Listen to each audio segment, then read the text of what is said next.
Commander Harvan Drax had been assigned to the outer monitoring ring for 6 months. Nothing had happened. That was, officially, the objective. The outer monitoring ring existed for one purpose and one purpose only: to ensure that nothing unexpected emerged from the unremarkable systems scattered along the Dominion's quietest frontier. It was a region defined not by what it contained, but by what it lacked: no trade routes, no contested borders, no strategic value. Just stars. Old ones. Stable ones. The kind that had burned the same way for billions of years and would continue to do so long after anyone cared to watch them. Drax preferred it this way. He had served 18 years in the Dominion patrol fleet. He had seen enough active sectors, enough border disputes, enough miscommunications that escalated into engagements, enough engagements that became reports, to understand the value of a quiet post. Out here, the reports were simple. No activity detected. No anomalies observed. No action required. He had filed the same report 172 times. The system they were currently assigned to monitor did not even have a proper name. It was listed in the archive by its catalog designation, KX-441 Delta. A yellow main sequence star. 8 planetary bodies. One of them habitable. One of them inhabited. The file on that inhabited world was brief. Carbon-based life. Technologically pre-interstellar. Internal conflict patterns present. No immediate threat. The survey had been conducted 92 years ago. A standard observational pass. No contact initiated. No signals exchanged. The monitoring recommendation had been conservative. 300 years. Drax remembered reading that note the first time he was assigned to this sector. 300 years was not a recommendation. It was a dismissal. A quiet acknowledgement that whatever lived on that distant world was not expected to matter within any time frame relevant to Dominion interests. And so the system had been left alone. Observed, but not watched. There was a difference.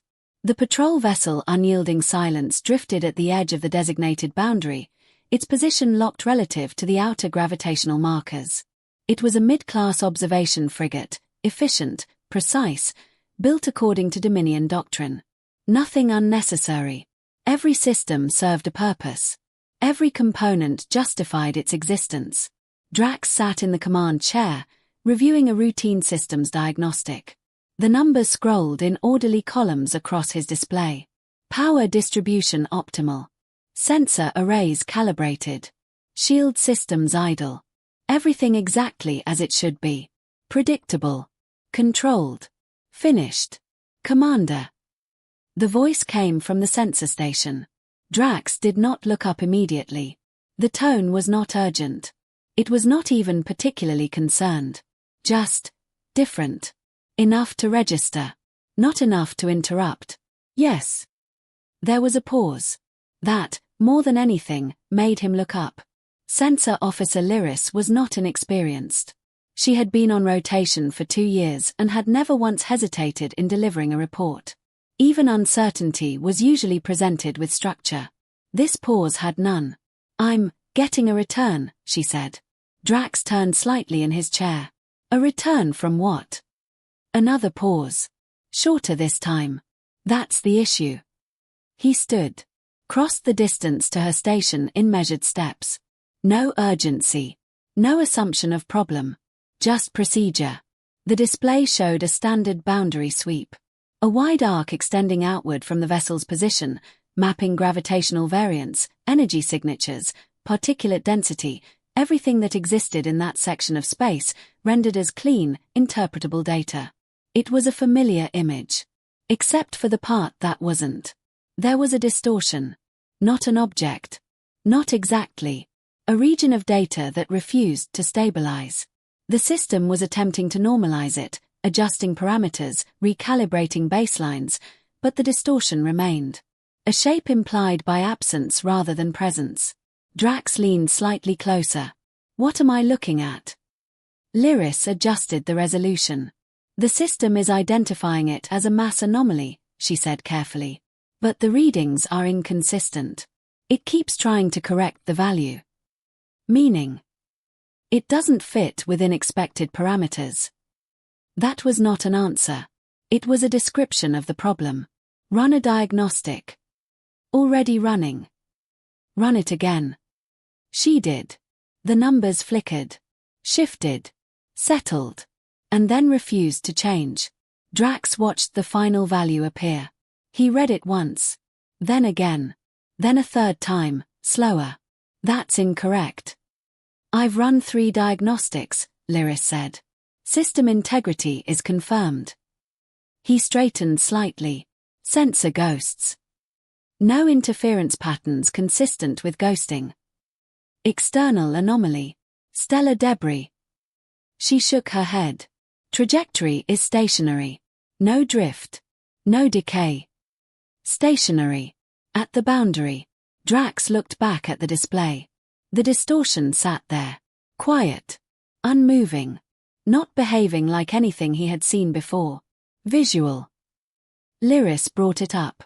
The main screen shifted from data visualization to optical feed. Stars filled the display. Sharp. Distant. Unchanging. Except, a section of them was gone. Not dimmed. Not obscured by dust or radiation. Gone. A clean absence. A shape cut into the starfield with impossible precision. As if something had been placed between the vessel and the universe itself, large enough to erase what lay behind it. Drax felt a subtle tightening in his chest. Not fear. Recognition.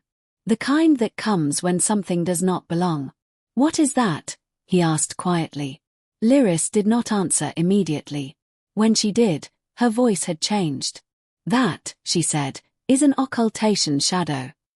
Drax's eyes remained fixed on the screen. At this distance? Yes. He did not do the calculation. He knew what it would say. Instead, he asked a different question.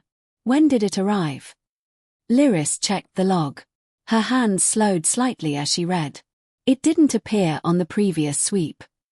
When was that? 37 minutes ago. Drax looked at the empty space where stars should have been.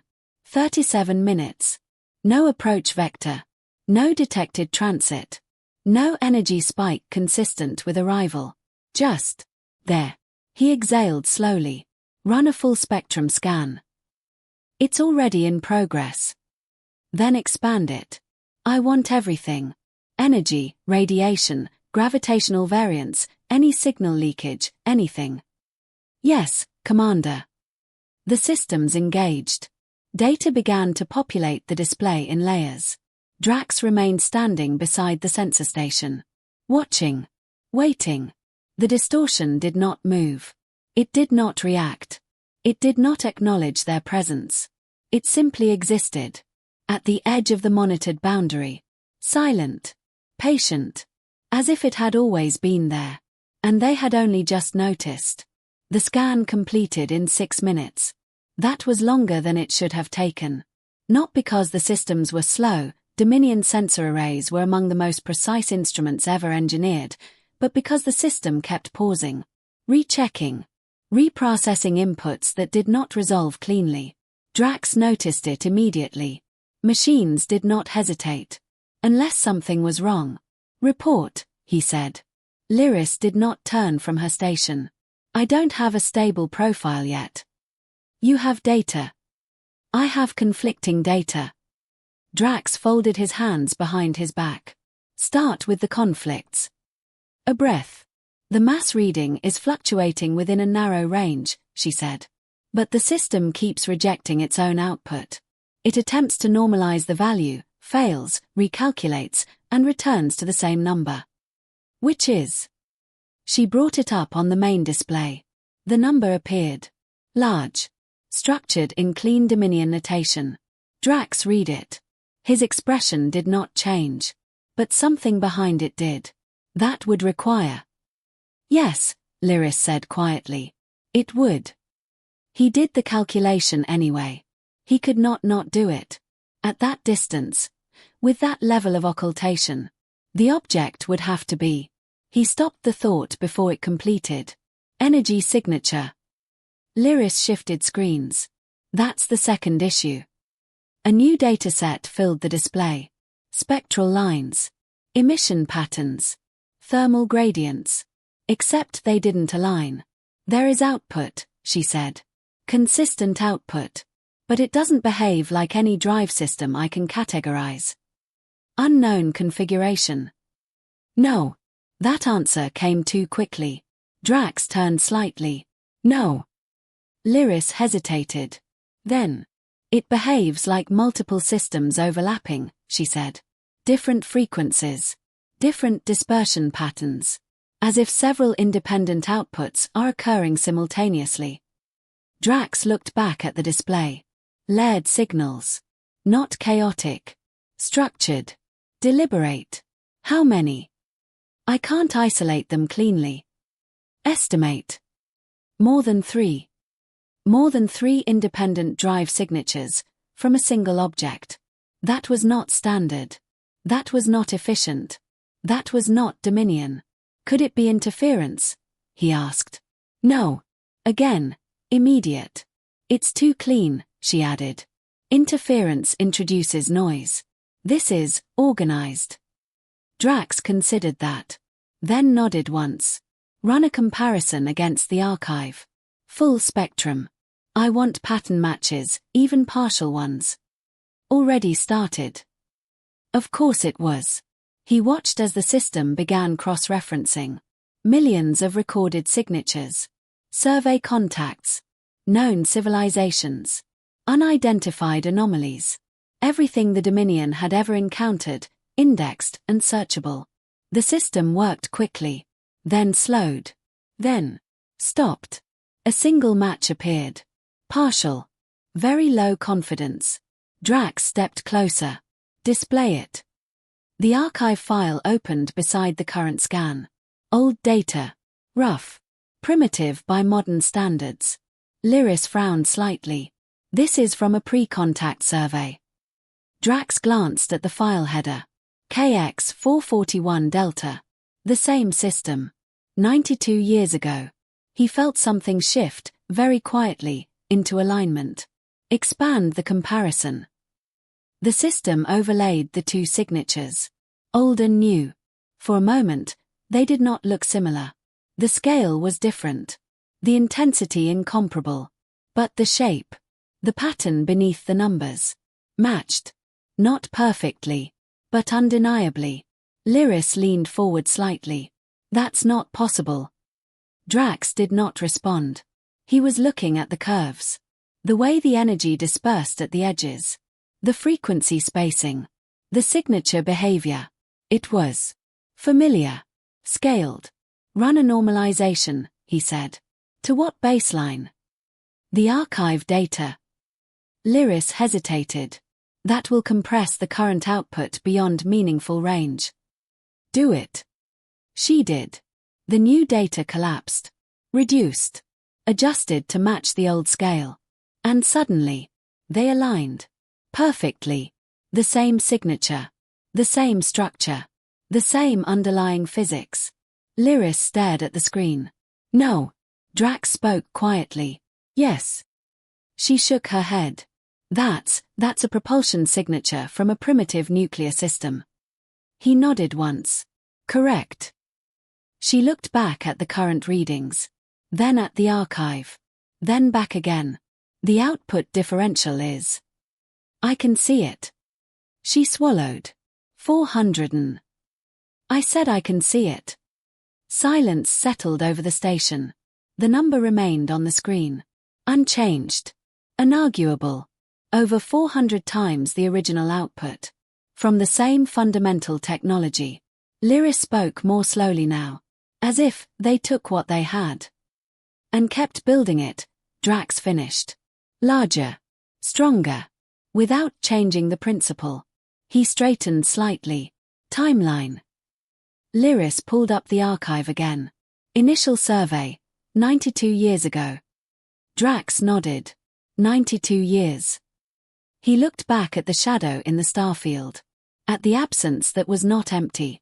At the object that had appeared without arrival. That's not enough time, Lyris said. Drax did not answer immediately. Because it should not have been. Not by Dominion standards.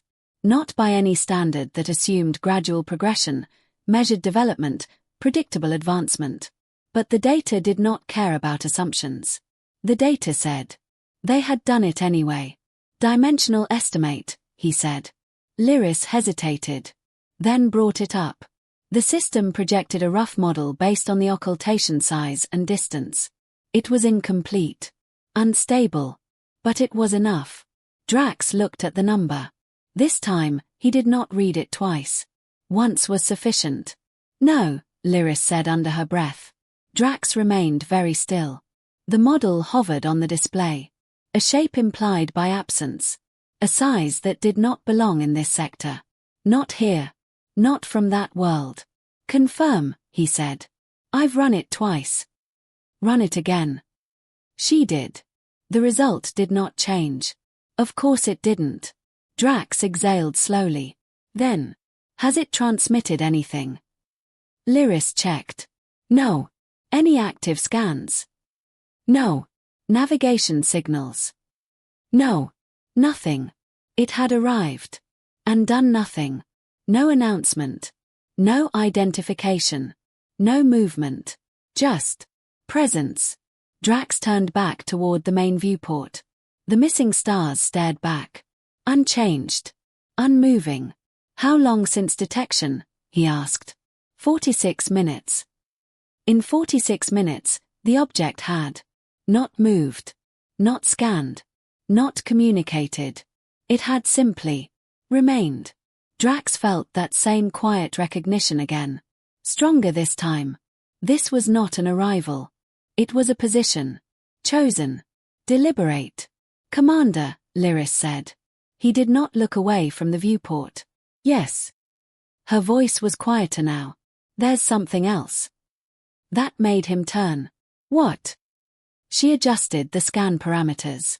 Focused on the outer edges of the anomaly. The gravitational distortion, she said. It's not just mass. The data shifted. Highlighted subtle variations. Explain. It's controlled, she said.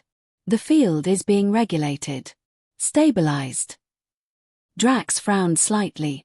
Meaning? It's not just sitting there, she said. It's holding position actively. Compensating for external forces. He looked back at the shadow. At the perfect stillness. At the unnatural absence of drift. It wasn't passive. It was maintaining that position. On purpose. Drax's next words were very precise. Open a priority log. Lyris complied. Recording. He took a breath. Then spoke. Unidentified object detected within boundary limits of KX-441 Delta monitoring sector. Mass and dimensional estimates exceed expected parameters for any known vessel class. Energy signature consistent with scaled nuclear propulsion architecture matching archived Terran survey data. A pause. He chose the next words carefully.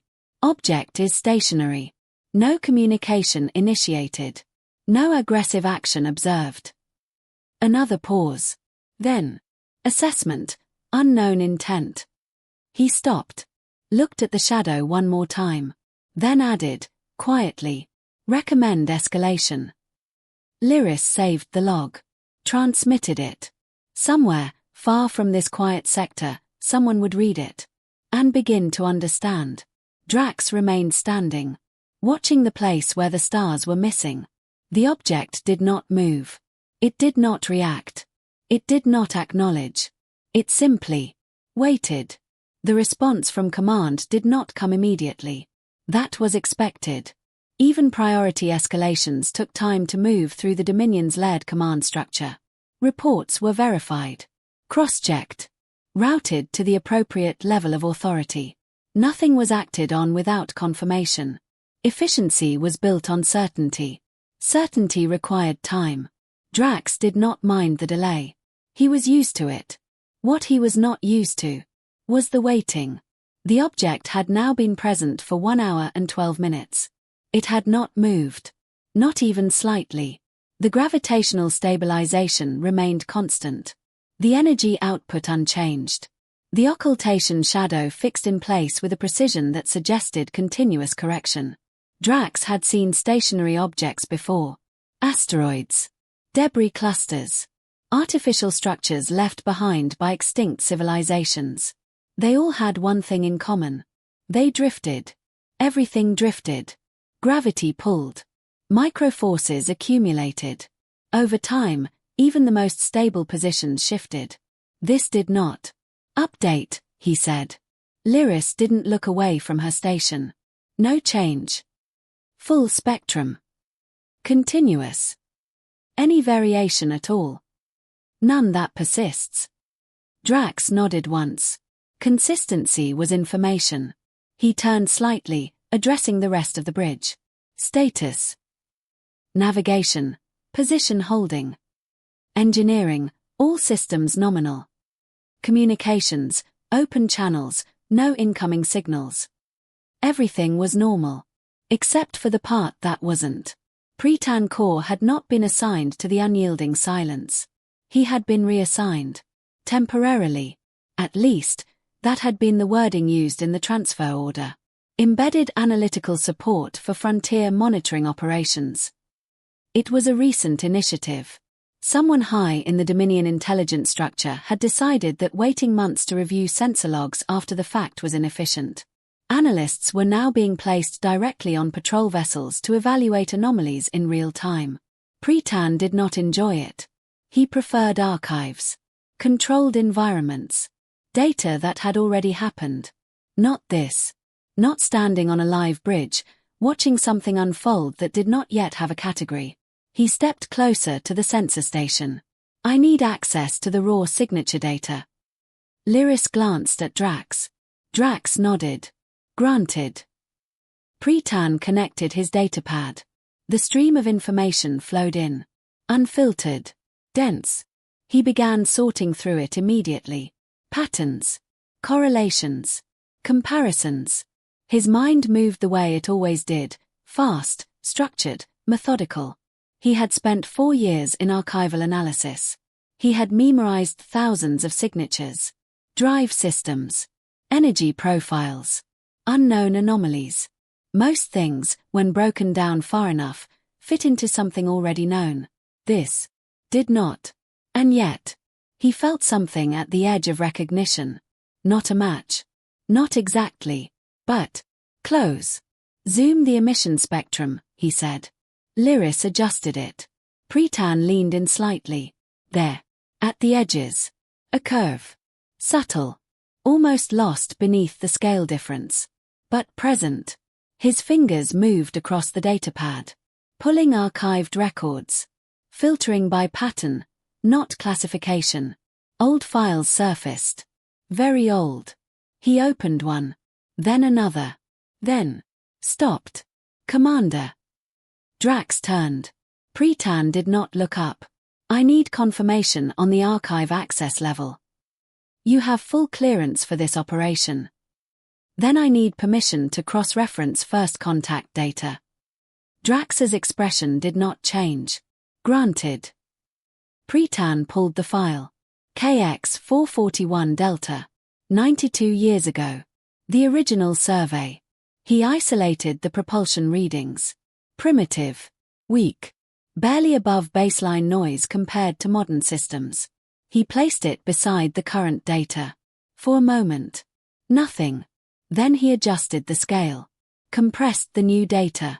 Expanded the old. Aligned the curves. His breath slowed. Commander, he said again. Drax stepped closer. Pretan turned the screen slightly. Look at this. Drax did. The two signatures sat side by side. Different in magnitude. Identical in structure. Drax said nothing.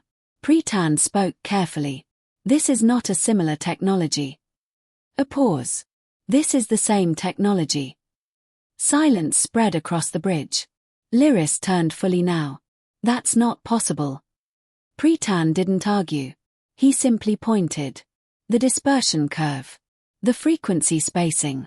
The energy decay pattern at the edges, it's all consistent. He adjusted the overlay. They didn't change the design. Drax's voice was low.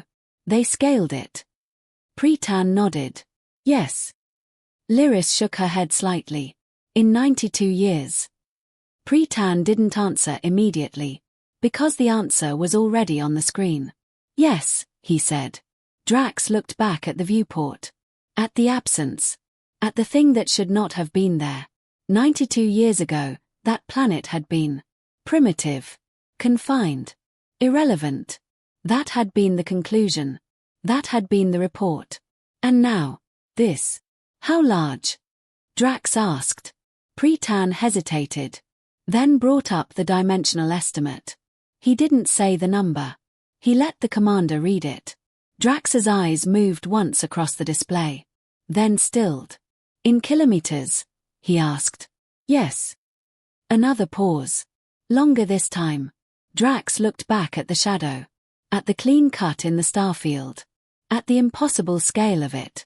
It's a vessel, Pritan said quietly. Drax didn't respond. Pritan continued. The structure is too organized for a natural object. The energy output is controlled. The gravitational field is actively regulated. He swallowed once. It's a ship. The word settled into the room. Heavy. Final. Lyris spoke next. If that's true. She didn't finish. She didn't need to. Drax returned to the command chair. Saturday. Not because he needed to. Because decisions were made from there.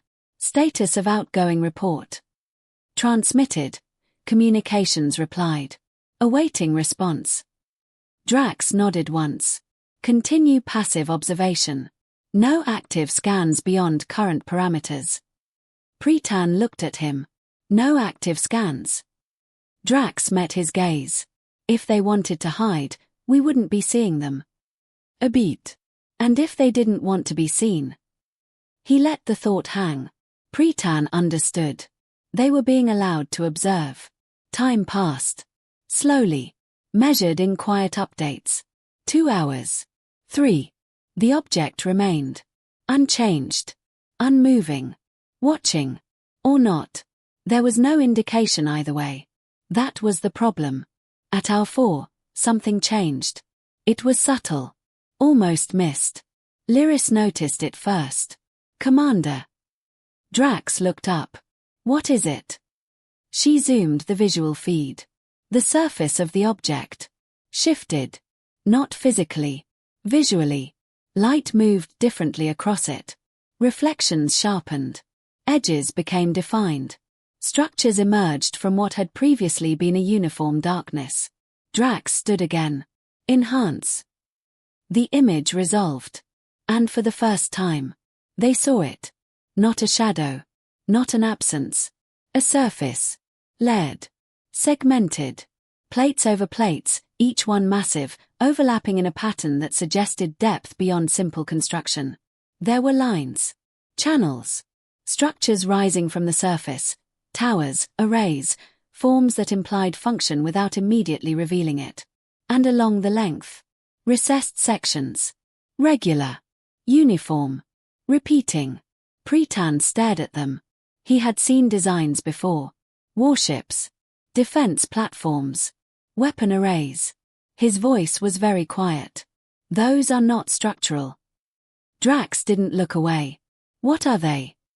Pritan took a breath. Those are ports. Silence. Lyris stopped moving entirely. Drax's eyes remained fixed on the screen. How many? He asked. Pritan didn't answer. Because he had started counting. And then stopped. Too many, he said. Then the signal came. No warning. No build-up. Just arrival. Communications straightened. Incoming transmission. Drax didn't hesitate. On screen. The audio came first. Clear. Precise. Standard Dominion diplomatic frequency. Standard language. Formal structure. 11 words. Nothing more. Ambassador vessel detected. Please specify preferred rendezvous coordinates. No one spoke. Not immediately. Pritan read it once. Then again. Parsing each word. Carefully. Ambassador vessel, he said. Drax nodded slightly. They identified us. Yes. Before or after we detected them? Pritan didn't answer. Because he didn't know. And that was worse. Lyris spoke next. The phrasing. Drax looked at her. It's polite, she said. That was the part that didn't fit. Not a demand. Not a warning. A request. Formal. Respectful. Asking. Where the Dominion would prefer to meet.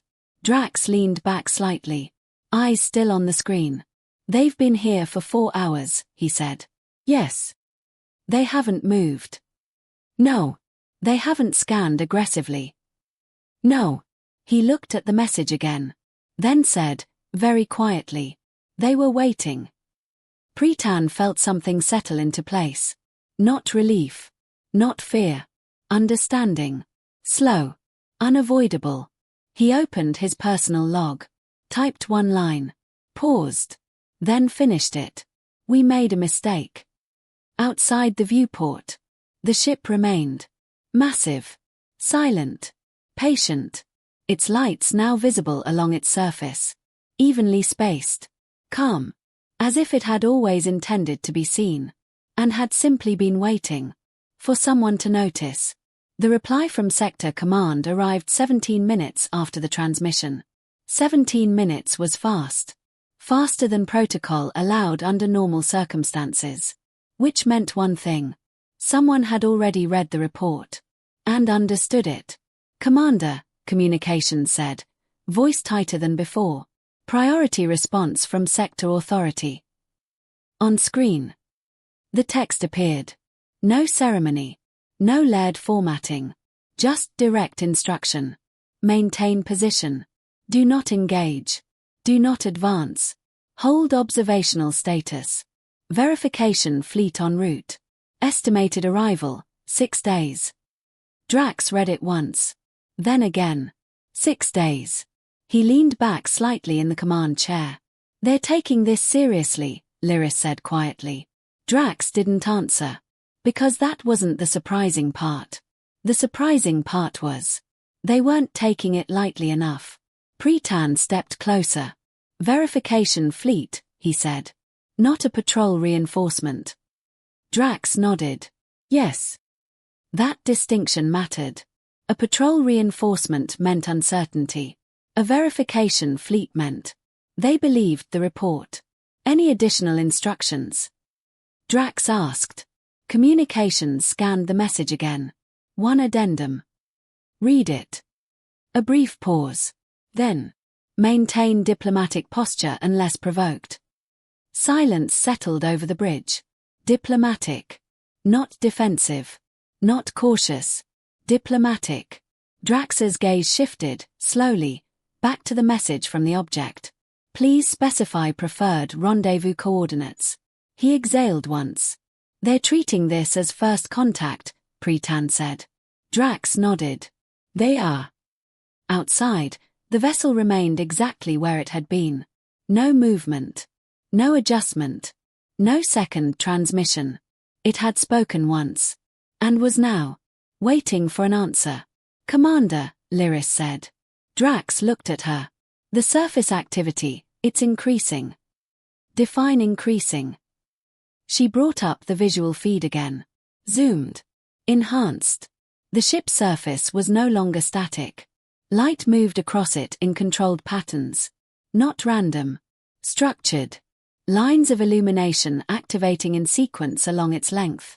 Drax narrowed his eyes slightly. Navigation markers, he said. Pritan looked up sharply. Yes. Standard spacing. Standard alignment. Scaled. To something that should not have had a standard. They're making themselves visible, Lyris said. No, Drax corrected quietly. They're making themselves readable. The difference mattered. Visibility was passive. Readability was intentional. Pritan moved closer to the display. The spacing of those markers, he murmured. He ran a quick calculation on his datapad. Then stopped. Commander. Drax didn't look away from the screen. Yes. The distance between markers is consistent with large-scale vessel navigation standards. Drax's voice remained level. How large? Pritan hesitated. then answered. Larger than anything currently registered in Dominion fleet architecture. Silence. Again. But heavier now. 6 days. They would be here for 6 days. Watching this. Being watched. Or not. That uncertainty remained. Drax stood. Prepare a response. Communications straightened. Yes, Commander. He paused. Choosing the words. Carefully. Because words would define this. Open channel on received frequency. Channel open. Drax stepped forward slightly. Not toward the screen. Toward the moment. Unidentified vessel at boundary of KX 441 Delta, he began. His voice was steady. Measured. Controlled. This is Commander Harvan Drax of the Dominion patrol vessel. Unyielding silence. A brief pause. He did not rush the next part. We acknowledge your transmission. Another pause. Then. We are maintaining position pending arrival of senior command authority. He let that settle. Then added. Please confirm your status and intent. He ended the transmission. Clean. Formal. Nothing unnecessary. The reply came in 3 minutes. Faster than expected. Slower than instantaneous. Deliberate. Commander, communications said. Incoming. On screen. The message appeared. Short. Structured. Commander Drax. This is Captain Amora Solis of the Terran vessel Aegis Resolve. Status. Holding position. Intent. Diplomatic contact. We will remain at current coordinates until directed otherwise. We appreciate your response. No one spoke. Drax read it once. Then again. The phrasing. The tone. The structure. Everything about it. Was precise. Not aggressive. Not defensive. Not uncertain. Calm. Confident. Final. They named themselves, Lyris said quietly. Yes. They identified their vessel. Yes. They declared intent. Yes. Drax's eyes remained on the screen. And they confirmed they will wait. Pretan felt it again. That shift. That realization that had started forming earlier. Becoming clearer. Stronger. They expected this, he said. Drax glanced at him. Explain. Pretan gestured toward the message. They arrived. They held position. They sent one communication. And now they're waiting exactly as long as necessary. He paused. They built this interaction. Drax said nothing. But he understood. They knew we would escalate, Pretan continued. They knew we would wait for command. They knew a fleet would come. A beat. They prepared for it. Drax looked back at the viewport. At the massive shape cutting into the stars. They've been preparing for longer than that, he said quietly. Time moved differently after that. Measured not in minutes. But in awareness. Hour 6. No movement. Hour 12. No change. Hour 18. Stillness. The crew rotated shifts. Meals were taken. Reports were filed. But everything centered around one thing. The presence. At hour 24, the first long-range update from command arrived. Not an order. Information. Verification. Fleet composition confirmed, communications reported. Drax looked up. Details. 5 vessels. A pause. Lead command ship included. That was significant. Lead command ships did not deploy for routine verification. They deployed when something mattered. Estimated arrival unchanged. Yes. 6 days total. 5 remaining. Drax nodded once. Continue observation. Pretan stood near the viewport now. He hadn't moved much in hours. He was watching the ship. Not the data. Not the numbers. The ship. Because sometimes seeing mattered more. It was enormous. That was obvious. But size alone wasn't what stayed with him. It was the structure. The layering. The sense that every part of it had been built. With intent. Nothing wasted. Nothing accidental.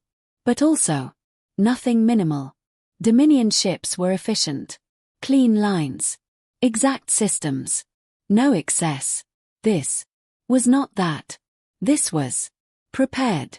He opened his datapad again. Pulled up the archive. The original survey. 92 years ago. Primitive. Contained. Non-threatening. He looked back at the ship. Then at the archive. Then back again. They didn't change direction, he said quietly. Drax glanced at him. What? Pretan didn't look away from the viewport. They didn't discover something new. He paused. They kept going. Drax said nothing. Because that made sense. In a way that was worse than anything else. At hour 36. Something else became clear. Commander, Lyris said. Drax turned. Yes. I've been monitoring passive emissions. Go on. She brought up the data. Thermal output is stable.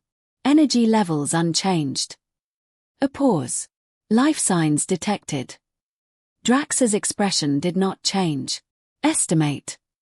Lyris hesitated. Then, I need to confirm. Do it. She ran the scan again. Adjusted parameters. Refined filters. The number appeared. She stared at it. Did not speak. Report, Drax said. Lyris turned slowly. Her voice was controlled. But only just. Approximately 6,000. Silence. Total. Complete. Pretan looked up sharply. That's not possible. Drax didn't react. Because he had already begun recalculating.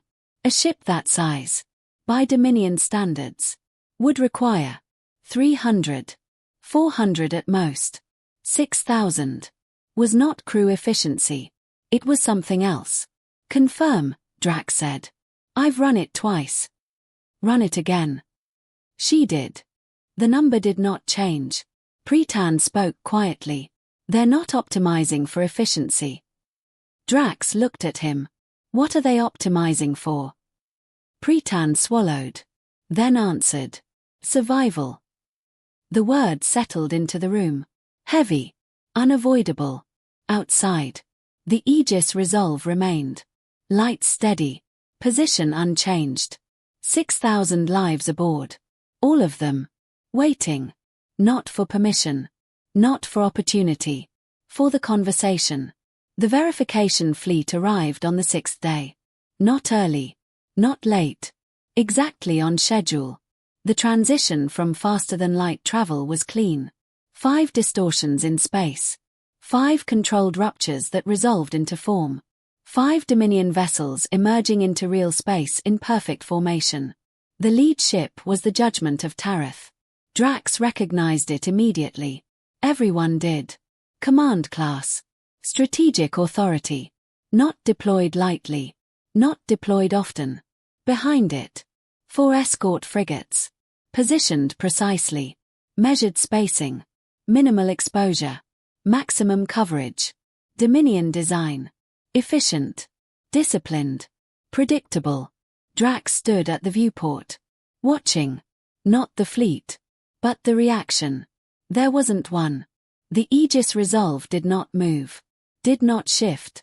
Did not adjust its position even a fraction. It simply remained. Fleet formation holding, navigation reported. Distance maintained. Drax nodded once. Open channel to command ship.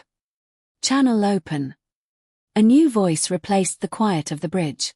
Calm. Controlled. Carrying authority without needing to announce it. Commander Drax.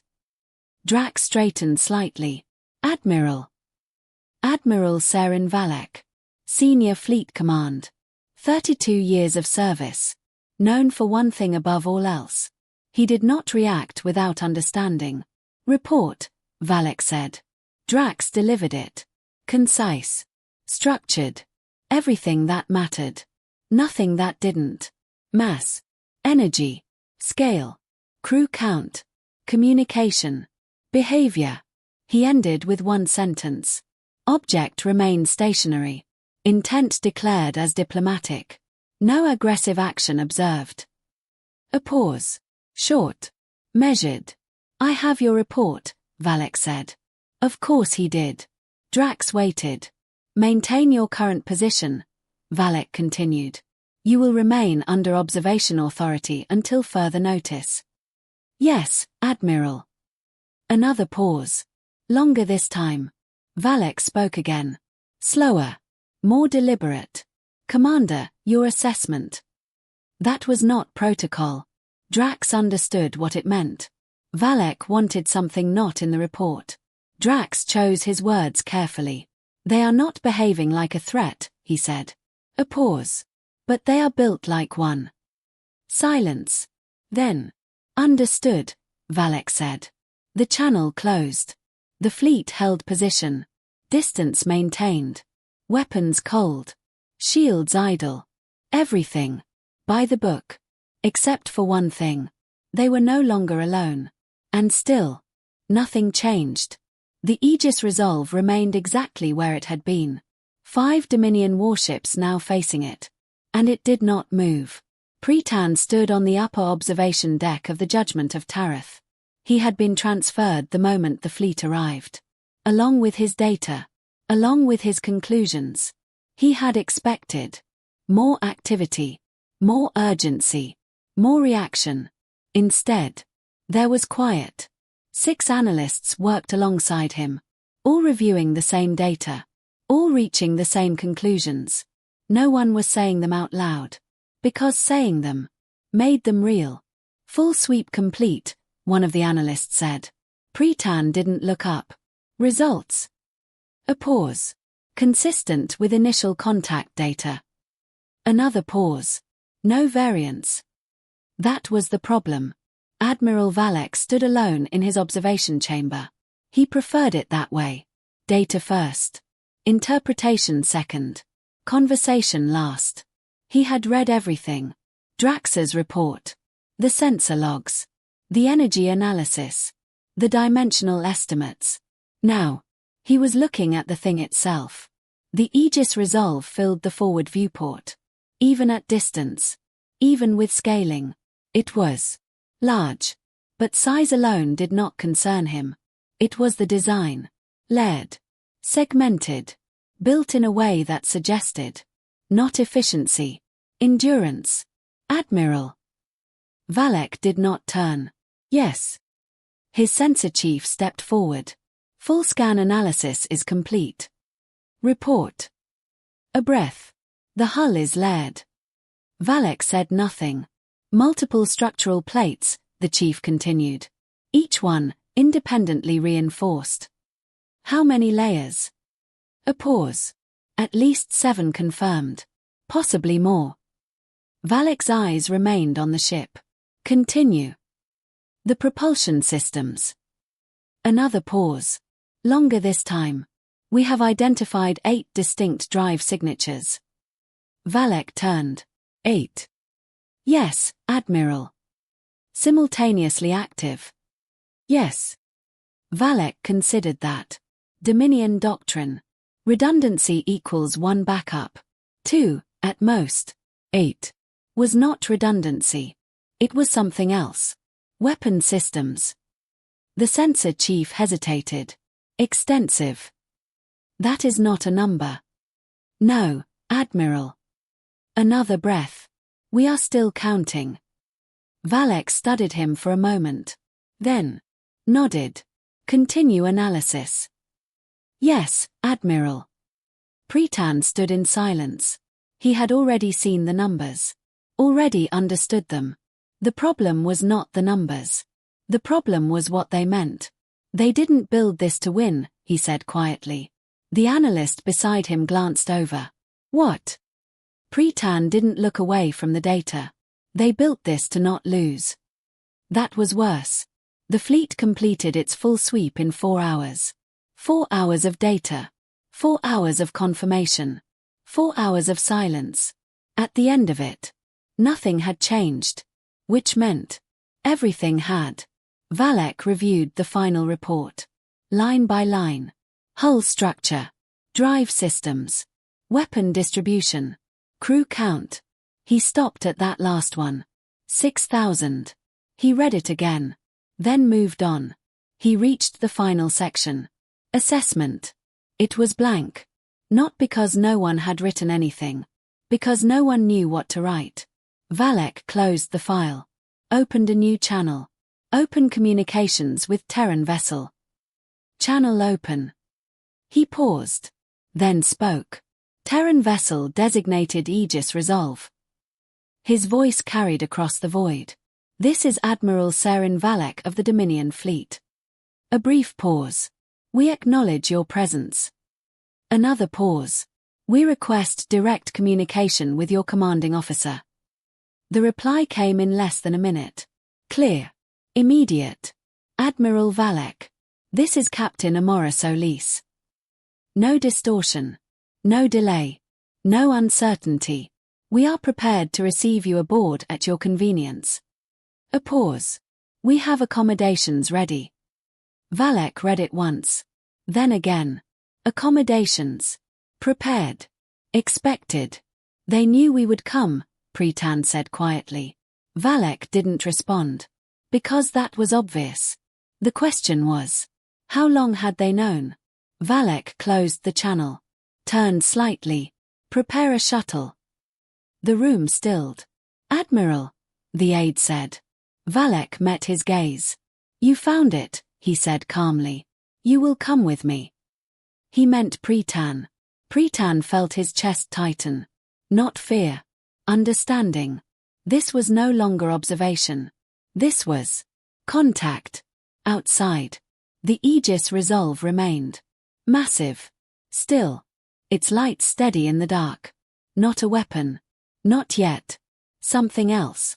Something that had waited. And was now ready. The shuttle crossed the distance in 19 minutes. No escort. No formation. Just a single Dominion vessel moving through open space toward something that should not have existed. Admiral Valek sat in the forward seat. Still. Hands resting lightly on the armrests. Eyes fixed ahead. Pretan sat behind him. Data pad in his hands. Not reading. Not writing. Just holding it. The Aegis Resolve grew in the viewport. Slowly at first. Then. Too quickly. It did not come into view all at once. It could not. It revealed itself in sections. First. The hull. Not smooth. Not uniform.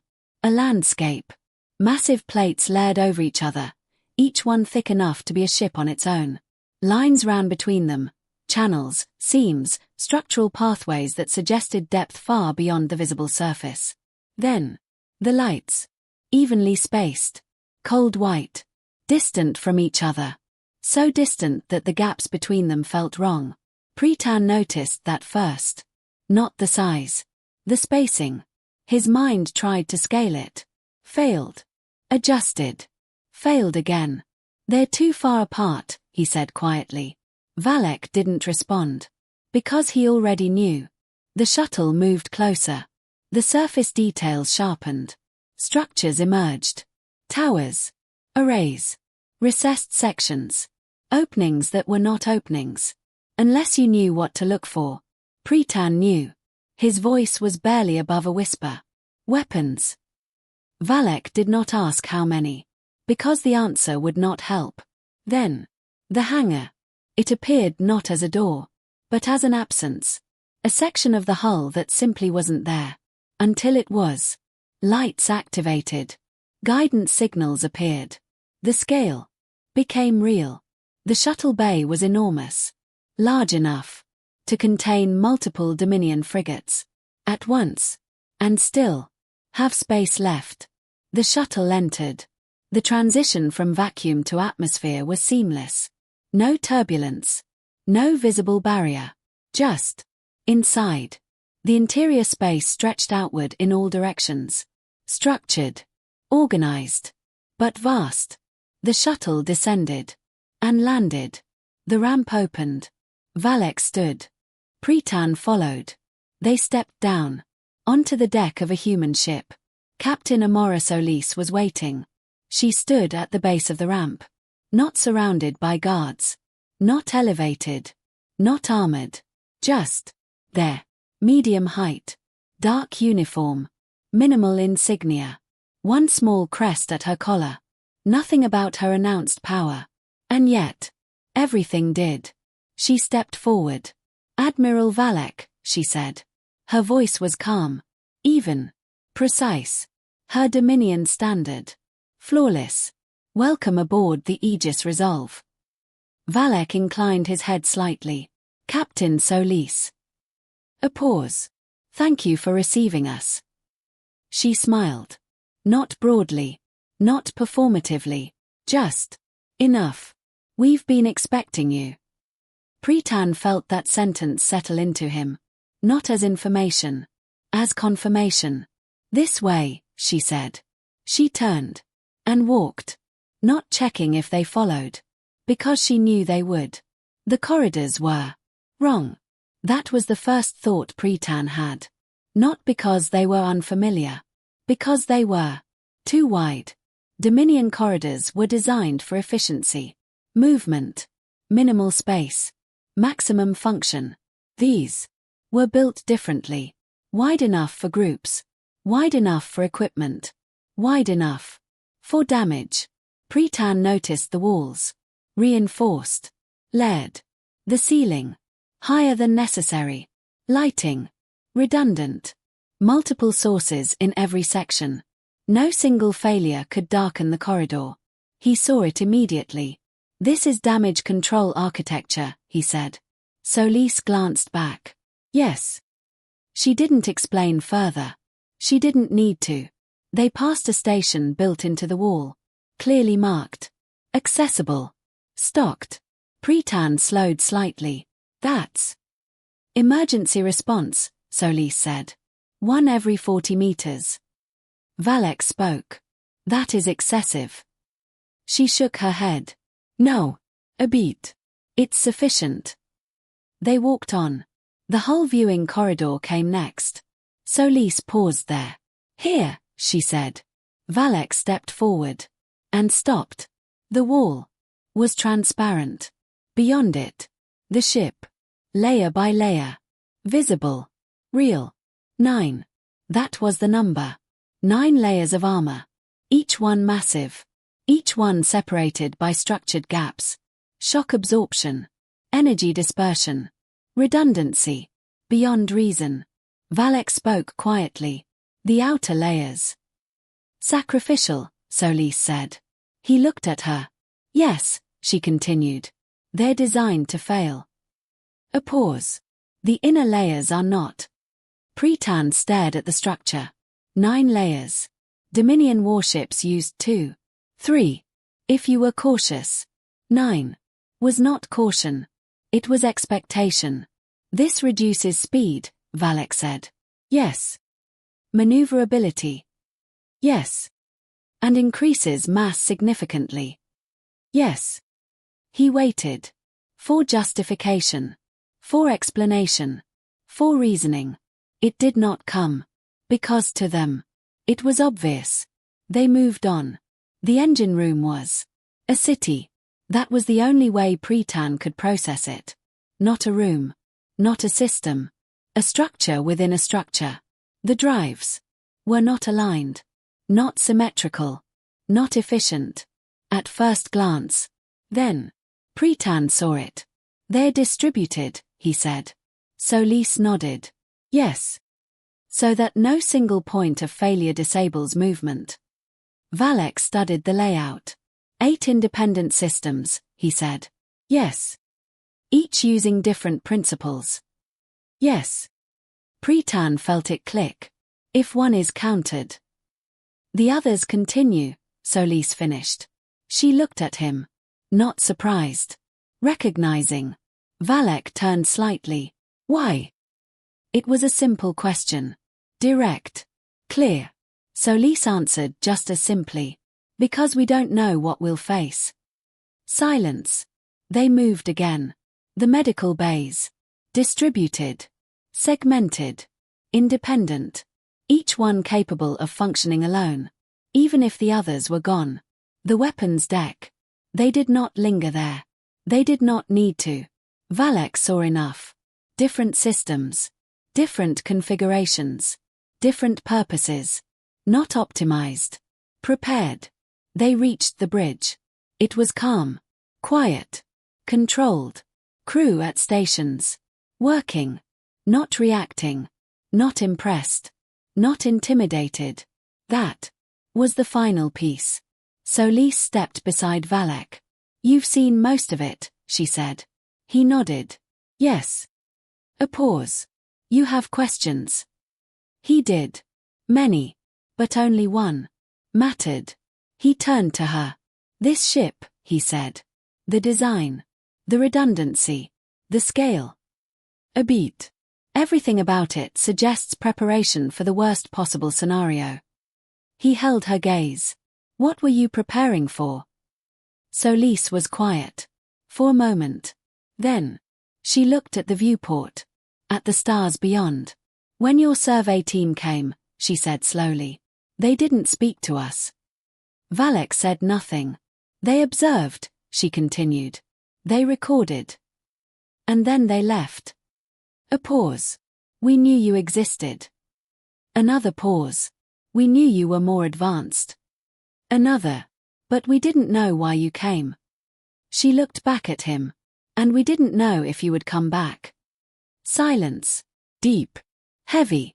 "So we asked ourselves one question," she said. "What do we do, if they do?" Pritan felt it. That moment.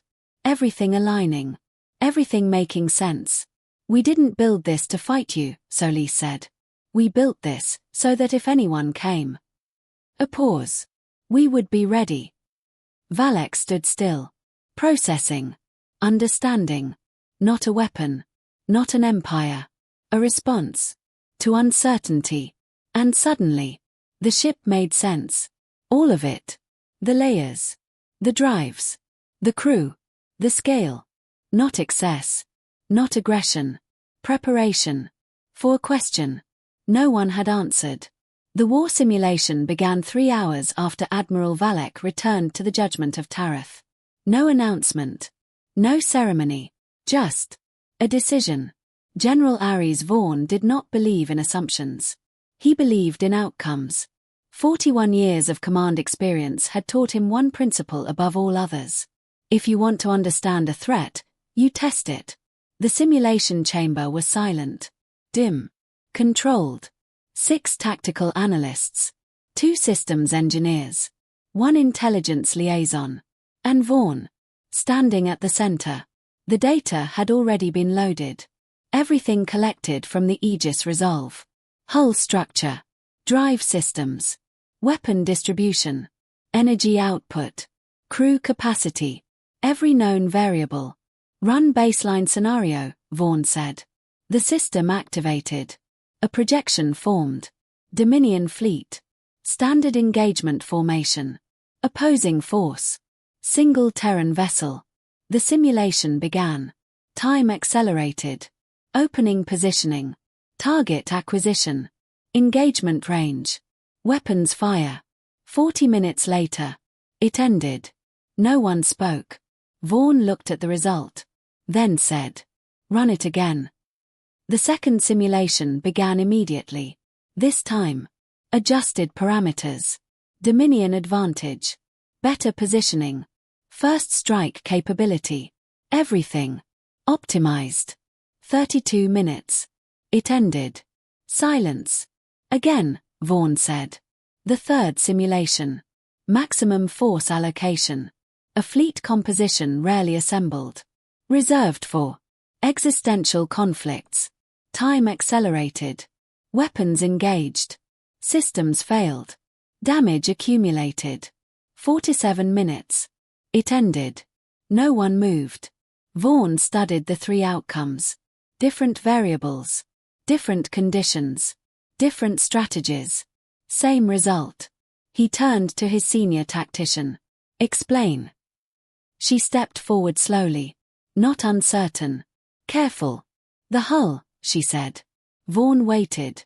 "Our weapons are optimized for single or double-layered structures." A pause. "This vessel has 9. She adjusted the projection. Layer by layer.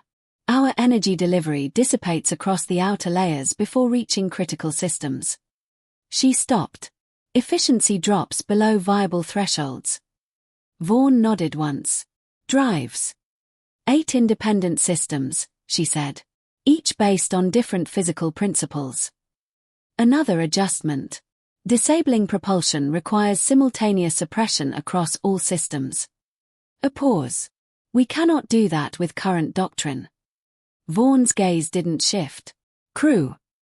She hesitated. Then. The vessel remains operational after sustaining catastrophic damage. How catastrophic? She didn't answer immediately. Then. 70% structural loss. Silence. Explain. They built it to continue functioning under extreme degradation, she said. A pause. Even with massive crew casualties. Vaughn nodded slowly. They expect to lose most of the ship. Yes. And keep fighting. Yes. The room went still. Because that was not strategy. That was mindset. Vaughn dismissed the team. Not because they were finished. Because they were done. He remained alone. He ran the simulation 4 more times. Changed variables.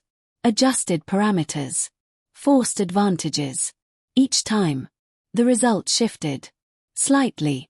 But never. Fundamentally. He sat down. For the first time in 11 years. And did not immediately know what to do next. The report was short. Deliberately. Clear. Precise. Professional.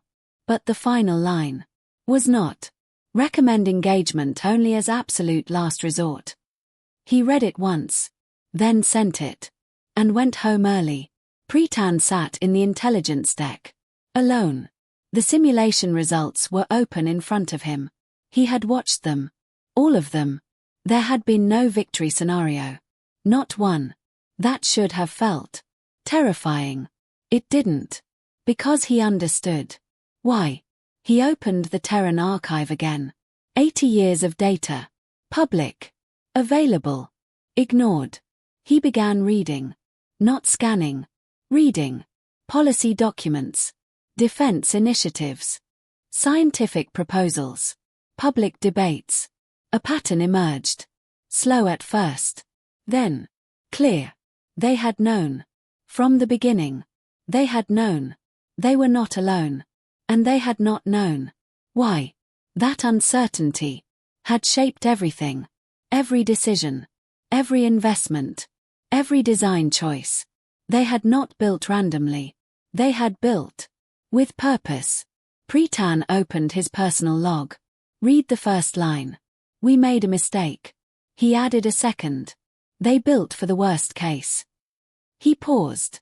Then added a third. And we never asked what that worst case was. On the bridge of the judgment of Tarath, Admiral Valek stood at the viewport again. Looking at the Aegis Resolve. It had not moved. Not once. Not when the fleet arrived. Not during the scans. Not during the simulations. It simply remained. Waiting. Valek understood now. Not completely. But enough. This was not a threat. Not in the way the Dominion defined threats. This was a civilization that had decided. It would never be unprepared again. He turned slightly. Open channel. Channel open. Valek spoke. Calm. Measured. Captain Solis. A pause. Then. Admiral. We have completed our analysis. Another pause. And. Valek chose his words carefully. Because this would define everything. We would like to continue this conversation. Silence. Then. A response. We were hoping you would. Outside. The massive Terran vessel remained in place. Not advancing. Not retreating. Waiting. Not for victory. For understanding. The second meeting was quieter. Not in volume. In weight. No urgency. No posturing. No attempt to control the shape of the conversation before it began. Admiral Valek returned to the Aegis Resolve with a smaller delegation this time. No escort beyond the shuttle. No unnecessary presence. Pritan was still with him. He had not slept much. Not because he couldn't. Because every time he closed his eyes, the same thought returned. They were preparing for something. And now, he knew what that something was. The corridors felt different the second time. Not because they had changed. Because he had. He noticed things he hadn't before. The spacing between structural supports. The placement of emergency stations. The redundancy in lighting and access points. Everything. Repeated. Layered. Intentional. Nothing relied on a single point of failure. Not systems. Not pathways. Not decisions. Captain Amora Solis met them in the same place.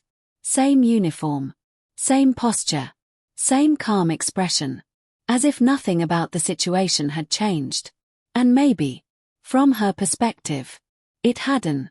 "Admiral," she said. "Captain." A pause. "Shall we?" This time, they did not tour the ship. They went directly to a smaller room. A conversation space. Simple. Functional. A table. 2 sides. Chairs. Water. No displays. No projections. Nothing to hide behind. They Saturday. For a moment. No one spoke. Not because they didn't know what to say. Because what needed to be said could not be rushed. Valek began. "We have reviewed your vessel." Solis nodded once. "And?" Valek held her gaze. "It is thorough." A faint smile. "That's one way to put it." A pause. Valek continued. "Our simulations indicate that direct engagement would be inadvisable." Solis did not react. Not surprised. Not satisfied. Just acknowledging. "That wasn't the goal," she said. Valek leaned slightly forward. "Then clarify the goal." Solis was quiet for a moment. Not searching for words. Choosing them. "When your survey team came," she said, "they changed everything." Pritan felt it again. That alignment. That clarity. "They didn't mean to," she continued. "They were just doing their job." A small pause. "But from our perspective." She looked directly at Valek. "Something appeared in our sky." The room stilled. "It observed us," she said. "It catalogued us." And then it left. No emphasis. No emotion. Just facts. "We didn't know what you were. We didn't know what you wanted. We didn't know if you would come back." Each sentence. Careful. Measured. "And that," she said quietly, "was the problem." Silence. Deep. Valek spoke. "You assumed the worst." Solis shook her head. "No." A pause. "We assumed nothing." She leaned back slightly. "That's worse." Pritan felt that line land. Hard. "If you know the threat," she continued, "you can prepare for it. If you don't." She let the sentence hang. "You prepare for everything." Valek understood. Now. Fully. This was not escalation. Not overreaction. It was a response to uncertainty. "You built all of this," Valek said slowly, "for a possibility." Solis nodded. "Yes." "A possibility you did not understand." "Yes." "And you sustained that effort for 80 years." "Yes." No hesitation. No doubt. Pritan spoke for the first time. "Why?" Solis looked at him. Not dismissively. Not curiously. Like she had expected the question. "Because we had time," she said. A pause. "And because we had motivation." "What motivation?" Pritan asked. She answered immediately. "Not wanting to be the kind of civilization that things happen to." Silence. Not fear. Not anger. Something else. "We didn't know what you would do," she continued. "We didn't know if you would ask." Her eyes held Valek's. "We didn't know if you would give us a choice." That was it. The core. The center of everything. Not war. not destruction. Powerlessness. Valek exhaled slowly. You believed we would impose terms. Solis tilted her head slightly. Wouldn't you? Valek did not answer. Because he knew the truth. The Dominion did not ask. Not always. They assessed. They categorized. They acted. Efficient. Rational. And from a distance. Indifferent. So you built, Valek began. Solis finished it. A seat at the table. Pritan looked up. A what? She gestured slightly. This ship. A pause. It's not a weapon. Another pause. It's leverage. Silence. Not aggressive. Not dominant. Present. Impossible to ignore. We didn't want to threaten anyone, she said. We didn't want to take anything. She leaned forward slightly. We just didn't want to be ignored. Pritan felt something shift. Deep. Everything he had studied. Everything he had assumed. Reframed. They published it, he said suddenly. Solis looked at him. All of it. She nodded. Yes. Your entire development process, he continued. Your fleet construction. Your research. All public. Yes. Pritan shook his head slowly. We have it. A pause. We never read it. Solis didn't respond. She didn't need to. Valek looked down briefly. Then back up. We should have spoken to you. The words were simple. And absolute. When we came, he added. Solis nodded once. Yes. No accusation. No bitterness. Just truth. Valek leaned back slightly. That will change. Another pause. It should. Silence returned. But it was different now. Not tension. Understanding. Pritan opened his datapad. Not to analyze. To write. He added a new line. They were not hiding. He paused. Then added another. We were not watching. The conversation continued. Details. Frameworks. Possibilities. But the core had already been established. This was not first contact. This was correction. Outside. The Aegis Resolve held its position. Light steady. Massive. Silent. Not a threat. A statement. And for the first time, the Dominion understood what it was saying. The formal talks began the next day. Not aboard the Aegis Resolve. Not on the Dominion fleet. On Earth. That decision had not been requested. It had not been negotiated. It had been offered. And accepted. The Dominion delegation arrived with 42 representatives. Diplomats. Military observers. Legal specialists. Trade analysts. And one intelligence analyst. Pritan Core. The descent through Earth's atmosphere was uneventful. Blue sky. Cloud cover. Weather systems moving slowly across a curved horizon. It looked ordinary. That was the unsettling part. After everything. After the ship. After the data. After the simulations. The planet itself did not look like a threat. The landing facility was functional. Clean. Organized. But not impressive. No monumental architecture. No displays of power. No attempt to overwhelm. Just a place designed to work. They're not trying to impress us, one of the diplomats said quietly. Pritan didn't respond. Because they didn't need to. Captain Solis met them again. Same uniform. Same calm presence. As if she had not just stood at the center of something that had shifted the balance of an entire interstellar civilization. Welcome to Earth, she said. The meeting room was smaller than expected. A long table. Chairs. Water. Light from wide windows. No elevated platforms. No symbolic positioning. Everyone. At the same level. That was the first signal. The Terran Council was already seated. 11 individuals. Not military. Not uniformed. Civilian leadership. Pritan noticed that immediately. No generals. No admirals. That was deliberate. Admiral Valek entered first. The room stood. Not dramatically. Not ceremonially. Just respectfully. Admiral, the council chair said. His voice was calm. Slightly accented. Thank you for coming. Valek inclined his head. Chairman. They Saturday. The room settled. And for a moment, no one spoke. Then Valek began. Formal. Prepared. The Dominion acknowledges this contact and seeks to establish a framework for mutual interaction. He delivered it cleanly. Structured. Everything. By protocol. The council listened. Attentive. Respectful. When he finished, the chairman nodded. Thank you, Admiral. He placed the document in front of him.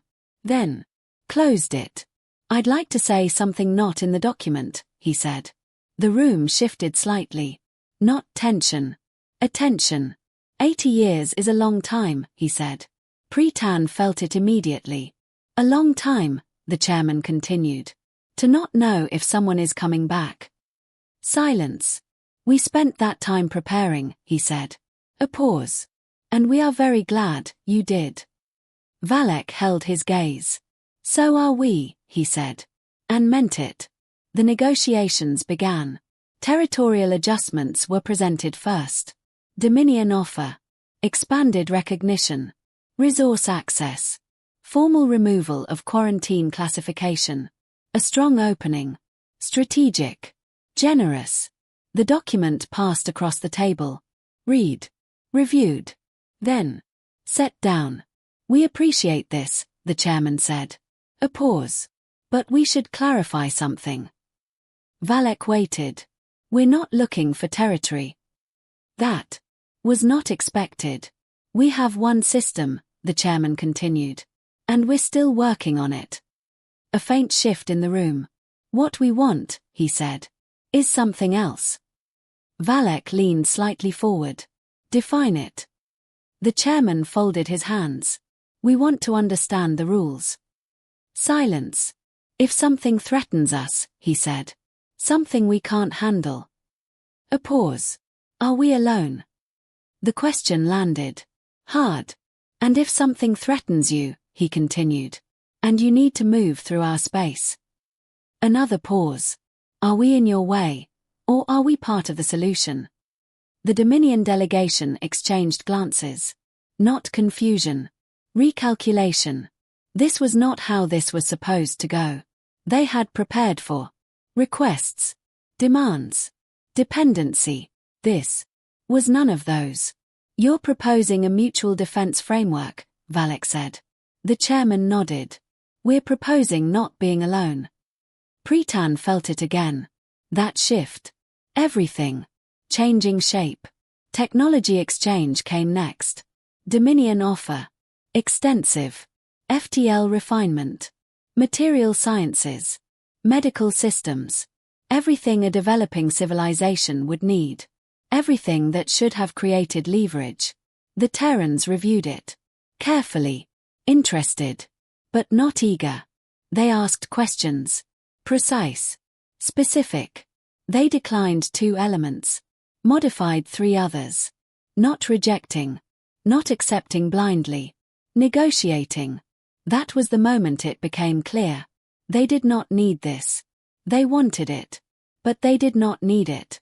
Pretan understood what that meant. There was no imbalance here. No advantage.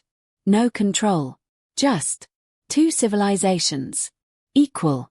The realization spread slowly across the room. Not spoken. But felt. The leverage was gone. On both sides. The rest of the session flowed differently after that. Less guarded. More direct. Because there was nothing to gain. By pretending otherwise. At midday. The session paused. They moved to a side area. Food prepared. Simple. Varied. Conversation shifted. Informal. Pretan sat near the window. Looking out. At a world that had spent 80 years preparing. For conversation. Valek joined him. You understand it now, the Admiral said.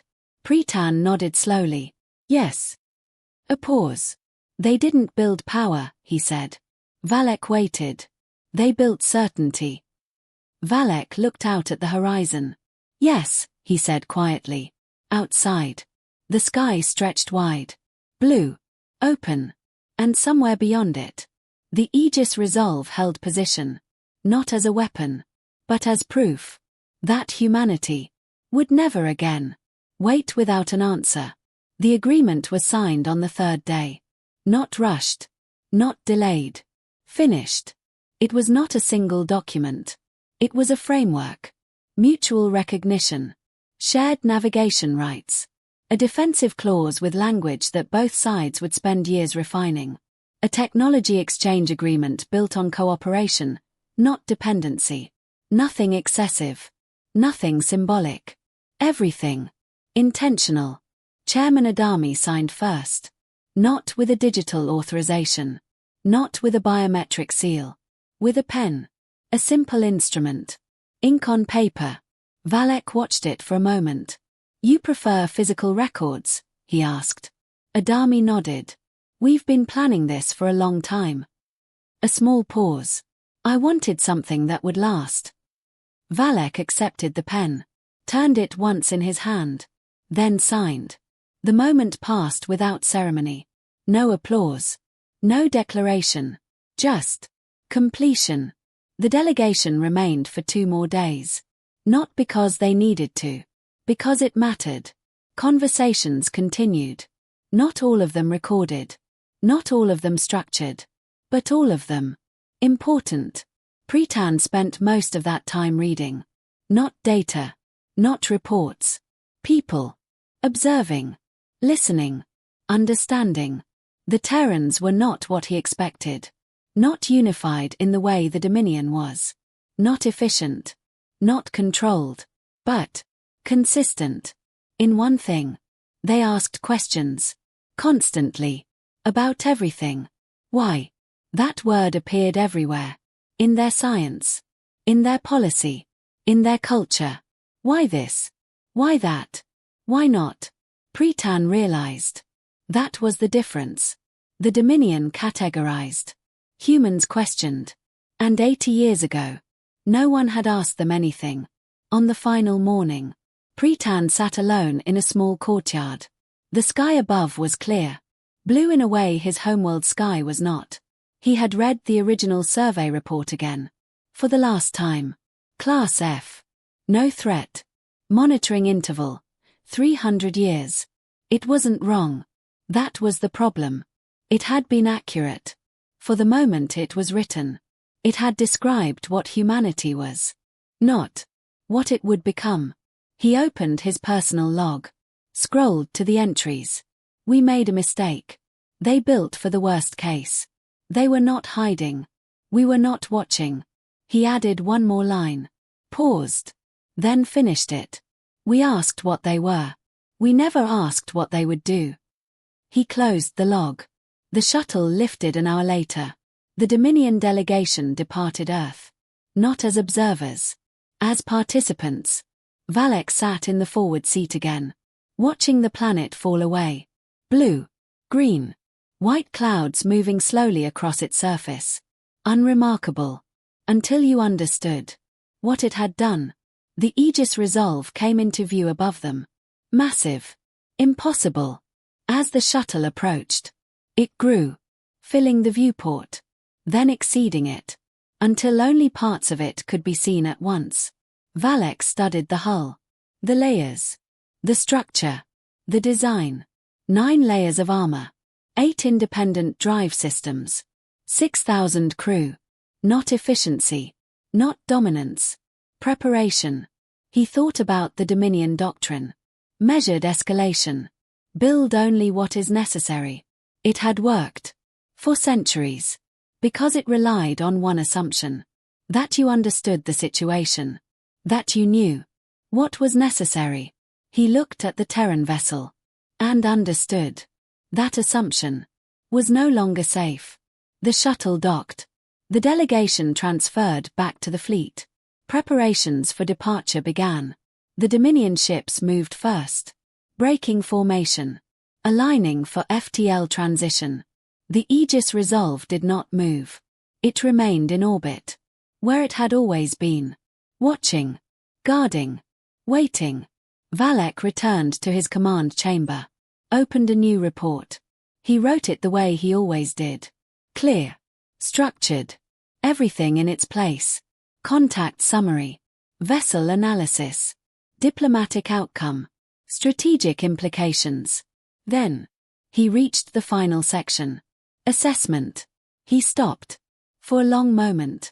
The word he would normally write. Did not fit. Threat. He typed it. Then. Deleted it. He tried again. Contact. Deleted that too. Neither word. Was correct. He looked at the blank space. Then. Wrote something new. Category requires revision. He paused. Then added one final line. Humanity did not surprise us because they are exceptional. They surprised us because we stopped paying attention. He saved the report. Sent it. Outside. The fleet transitioned. One by one. Ships disappeared into faster-than-light corridors. The Aegis Resolve remained. Light steady. Position unchanged. Not chasing. Not following. It had already done what it came to do. Weeks later, the report reached the High Council. They read it. In silence. 9 members. Centuries of combined experience. Wars. Diplomacy. Expansion. They understood. Immediately. Not the ship. Not the technology. The mistake. One of them spoke. Quietly. We assumed they were small. Another replied. They were.